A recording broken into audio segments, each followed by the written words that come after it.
Prologue, The Mermaid and the Spark. She lived in a cavern in a crevice in the deep dark, far below where the water crushed and the currents pushed and pulled. Down where the deepest tug of the moon drew her forth, lifting her just enough that she could dance in the splinters of light. She sipped strands of starlight and bathed in the shards of the moon, and she danced and spun and slipped and sank again, deeper down. For thousands of years she moved like this, in and out, up and back, circling her cavern in the endless dark.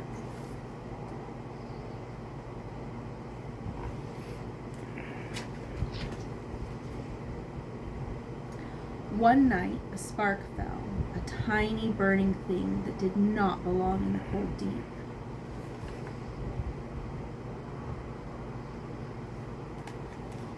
It sizzled when it touched the water. It stank like metal and storm as it sank beneath the waves. It sank through the current, and when she bathed in it, when she breathed it in, it singed her throat.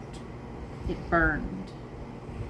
It burned like breath, and suddenly she felt the cold and the weight and the darkness pressing down on her from all sides, squeezing her upward.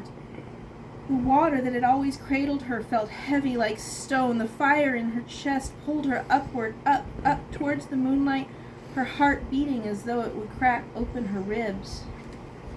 And then she broke the surface.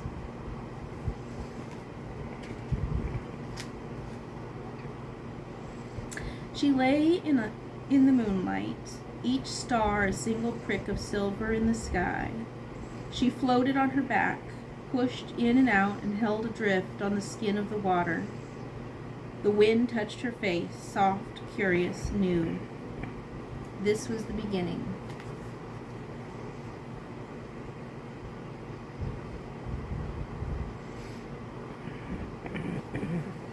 Prologue continued. The flight. I drifted like flotsam for an unknown time. The sun rose and crisped my skin. My lips cracked. My eyes burned. I stared into the merciless blue and felt the last of my tears dry on my cheek, salt stiffening in my hair. I bobbed and dipped, small as driftwood. That was when the eagle came. It caught the mermaid in its claws and dragged her into the air. Her body hung limp as it carried her across the sky. As it flew, her fins dried and flaked away, the scales loosened, dripping from her like a gleaming trail that glittered on the roof of her world. The more she dried, the more substance she gained, mass, weight, shape, a form no longer meant for the sea. She grew heavier in its talons. The eagle beat its wings harder, not carrying her now, but trying to escape as she solidified. She was clutching its feet, not carried in his, and the bird strained upward with desperate, frantic strokes, fighting gravity, fighting inevitability. At last she let go, and she plummeted towards the earth.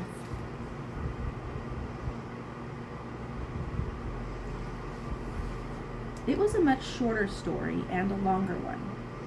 The mermaid of the deep swallowed the spark, rose to the top of the world, beheld the burn of the sun and flew on the wings of an eagle, and struck land with a crash that split her life in two. We still tell tales of her, the woman under the waves who beckons the surf with her tail, smooths the sand with her breath. We tell her stories, and we dance her dances.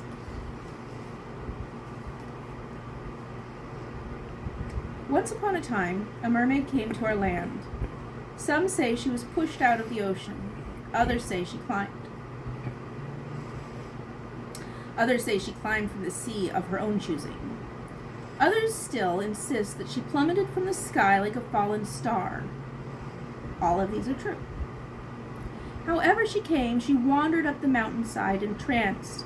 She watched the birds circling above the trees, restless shimmer of leaves in the wind. She felt the loam under her feet, odd, split, strange feet that carried her in ways no fin ever had. At first she bled from the stones and sticks, but she learned.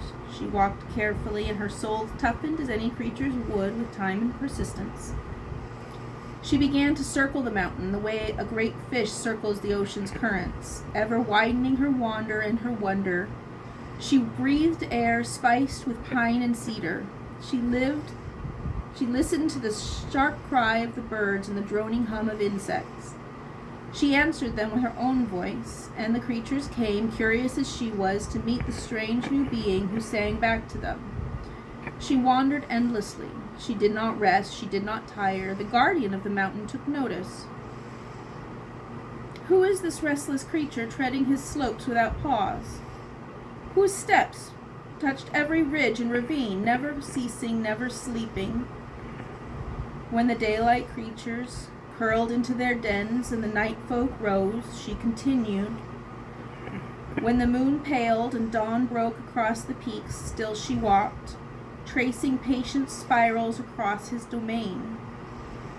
He felt her. He watched her.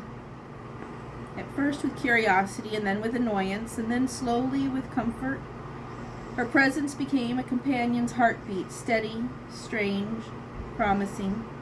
And at last he found himself pulled to meet her, to confront her, to ask her why she walked.